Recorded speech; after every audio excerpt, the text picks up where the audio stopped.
मावळमध्ये भाजप आणि राष्ट्रवादी मधला राजकीय संघर्ष आता अधिक तीव्र झालेला आहे। भाजपच्या उमेदवारांकडून ईव्हीएम मशीन हॅक करून निवडून आणण्यासाठी भाजप पदाधिकाऱ्यांनी 25 ते 30 लाख रुपये घेतले असा थेट आरोप राष्ट्रवादीच्या सुनील शेळकेंनी केलाय।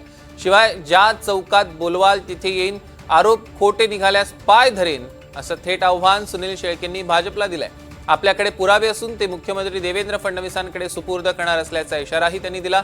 त्यावर उत्तर देताना भाजप किसान मोर्चाचे माजी प्रदेशाध्यक्ष गणेश भेगडे यांनी सुनील शेळकेंना पुरावे सादर करावेत, अन्यथा अब्रू नुकसानीचा दावा दाखल करू असा इशारा दिलाय। आणि त्याला पुन्हा एकदा प्रत्युत्तर सुनील शेळकेंनी दिलं, अब्रू नुकसानीचा दावा दाखल कराच, मग मी न्यायालयात अथवा पोलिसांकडे पुरावे सादर करतो असा पलटवार त्यांनी केलाय।